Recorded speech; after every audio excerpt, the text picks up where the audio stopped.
श्वासदेखि नै बाफ उड्ने तराईको हुस्स सहितको चिसोमा कलेजको क्यान्टिनमा चियासँग तातो तातो समोसा र ब्रेड पकौडा। यो खानुको मजा नै छुट्टै हुन्थ्यो। आजभन्दा 10 वर्ष पहिलाको सम्झना ताजा गर्नको लागि आज हामी बनाउँछौँ ब्रेड पकौडा। ब्रेडभित्र राम्रो अमाउन्टमा आलु मसला भरिएको यो ब्रेड पकौडा साँच्चीकै एकदमै डेलिसियस छ।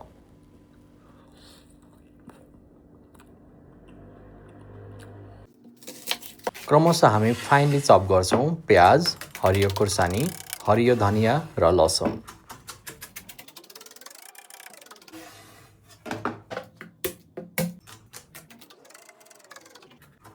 हामीलाई चाहिने जति आलु लिन्छौँ र यसलाई सफ्ट हुन्जेलसम्म बोइल गरेर पिल गर्छौँ र यसलाई मोटो मोटो हुने गरी म्यास गर्छौँ।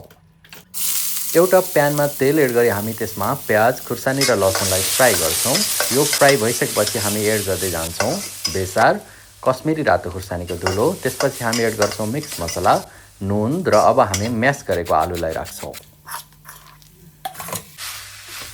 म्यास गरेको आलु र हामी बनाएको मसलालाई हामी एकदमै राम्रोसँग मिक्स गर्छौँ। अब हाम्रो आलुको फिलिङ चाहिँ रेडी भइसकेको छ। अब एउटा ठुलो बोलमा चाहिने जति बेसन, हरियो खुर्सानी र धनिया, कश्मिरी रातो खुर्सानी, मिक्स मसला, बेसार र नुन एड गर्छौँ।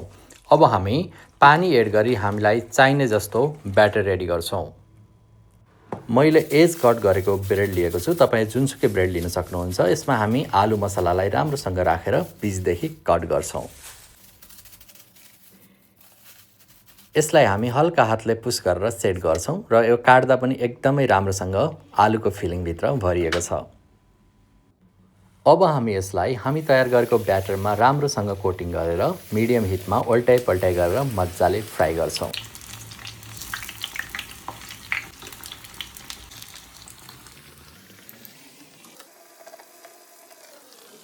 1-2 मिनट फ्राई भइसकेपछि यसको कलर चेन्ज भएर गोल्डन ब्राउन हुन्छ। यसपछि हामी तेल सोच्नको लागि चाहिँ पेपर टवेलमा यसलाई सेफ्ट गर्छौँ।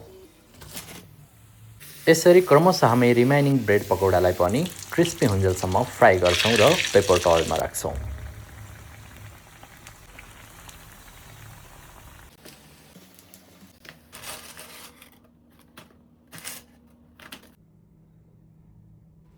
ल हेर्नुहोस् आलुको मसला कति मजाले भरिएको छ र यसको क्रन्चीनेस आवाजदेखि नै तपाईँले थाहा पाउनुभयो होला।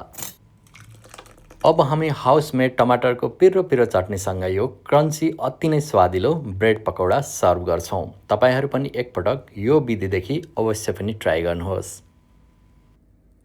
ग्लोबल किचन टुरसँग टिकटक, युट्युब, इन्स्टाग्राम र फेसबुकमा सबैजना जोडिनुहोस्। Thank you.